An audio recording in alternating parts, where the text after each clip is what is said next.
सभापति महोदय, मैं आपका धन्यवाद देता हूं कि मुझे बोलने का मौका मिला है। इस कॉन्स्टिट्यूशनल अमेंडमेंट बिल के समर्थन में मैं खड़ा हूं। साथ ही साथ बहुत सी बातें भी मुझे रखनी हैं। हालांकि समय सीमित है, पूरी बात नहीं रख पाऊंगा, लेकिन मैं कोशिश करूंगा कि कम समय में अपनी बात खत्म कर दूं। मैं सबसे पहले जितने भी मानव, जितने भी राजनेता, जितने भी पॉलिटिकल पार्टी जिन्होंने सामाजिक लड़ाई को आगे बढ़ाया, मैं उनका धन्यवाद देता हूं और आभार प्रकट करता हूं। आज मैं कुछ देर पहले तमिलनाडु के नेता, बहुत ही सीनियर नेता के.आर. बालू जी का मैं भाषण सुन रहा था।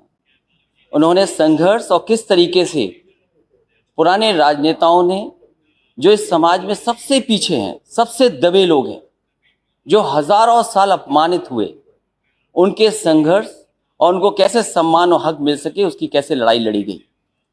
मैं कई माननीय सदस्यों का भाषण सुना। हमारे बगल में बैठी हैं सुप्रिया सुले जी, उनका भी मैंने भाषण सुना। वो कह रही कि सरकार से वो कंफ्यूज हैं, क्योंकि सरकार के एक माननीय सदस्य कुछ कहते हैं, दूसरे माननीय सदस्य कुछ कहते हैं। ये तो सदन की बात है सभापति महोदय। लेकिन अगर हम सत्ता पक्ष में बैठे लोगों की बातें सुने और उनका आकलन करें, अगर देश को सबसे ज्यादा किसी ने गुमराह किया है तो वो भारतीय जनता पार्टी ने पिछड़ों को, दलितों को सबसे ज्यादा गुमराह करने का काम किया। और सभापति महोदय, नियत साफ हो तब हम उम्मीद करेंगे कि आरक्षण बचेगा। हम तो सरकार चलती देख रहे हैं उत्तर प्रदेश में। क्या सरकार वो भारतीय जनता पार्टी की नहीं है? क्या वो भारतीय जनता पार्टी के विचारधारा के लोग नहीं है? जहां तक आज कॉन्स्टिट्यूशनल अमेंडमेंट बिल की बात है, मैं दो बातें बिल्कुल साफ कहना चाहता हूं। हम सब स्वीकार कर रहे हैं, सदन के जितने भी सदस्य हैं, यह भी अच्छा है कि स्टेट्स को मौका मिल रहा है, वो अपने आप फैसला ले सकते हैं किन जातियों को ओबीसी में शामिल करना है। लेकिन क्या एक ही जगह पर जब तक आप 50% की कैप नहीं बढ़ाएंगे तो क्या ओबीसी को पूरा अच्छा मिल जाएगा? आप एक ही कमरे में न जाने कितने लोगों को बैठाना चाहते हैं।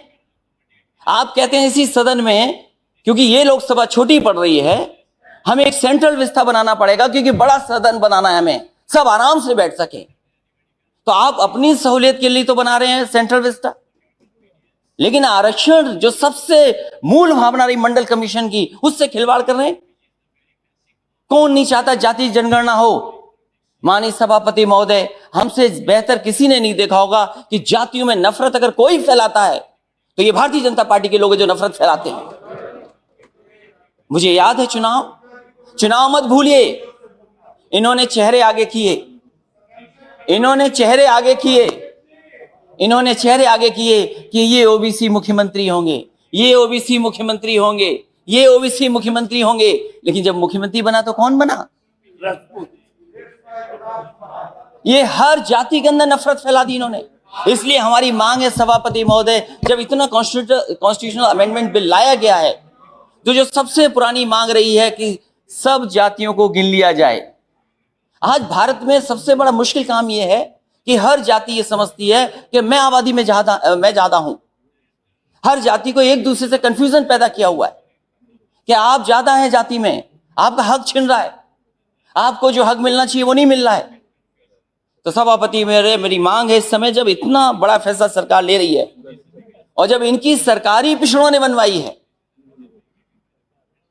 तो जाति के आधार पर जो कास्ट सेंसस है, उसके जो आंकड़े हैं कम से कम जारी होने चाहिए, क्योंकि सरकार ने हजारों करोड़ रुपया खर्च किया है। ये हमारे समाज की सच्चाई है कि जाति की सीमा के अंदर ही हम रह करके काम करते हैं, उस सीमा से बाहर नहीं निकल सकते।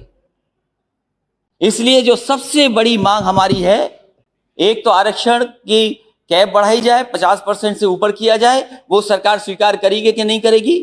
वहां के माननीय सदस्य जो पिछड़े और दलित बैठे हैं, वो शायद इस बात को मानते होंगे कि आरक्षण बढ़ना चाहिए। लेकिन अगर एक को पद मिल जाए, एक मंत्री बन जाए, 2 मंत्री बन जाए, शायद उससे पिछड़ों का भला नहीं होने वाला। भला तब होगा जब हम इस 50% की सीमा को और आगे बढ़ा दे, तब जाकर के हमें पिछड़ों का भला होगा। मंत्री बनने से भला नहीं होने जा रहा है। एमपी कितने भी आए हों हमारे, लेकिन अगली सरकार समाजवादी बनने जा रही है, और आप अगर कास्ट सेंसस नहीं करोगे तो उत्तर प्रदेश में समाजवादी पार्टी कास्ट सेंसस करके दिखा देगी।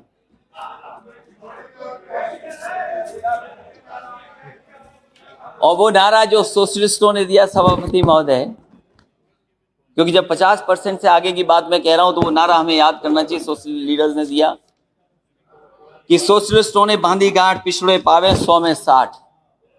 और ये सरकार न भूले, आपको पिछड़ों ने ही मौका दिया यहां बैठने का। जिस दिन पिछड़े हट जाएंगे और दलित हट जाएंगे, आपका पता नहीं लगेगा कि आप कहां पर हो। इसलिए सभापति महोदय, हमारी 2 ही मांगे हैं कम समय में। एक तो सीमा बढ़ाई जाए, और दूसरा ओबीसी के कास्ट सेंसस के जो आंकड़े वो जारी किए हैं। बहुत बहुत धन्यवाद आपका। धन्यवाद।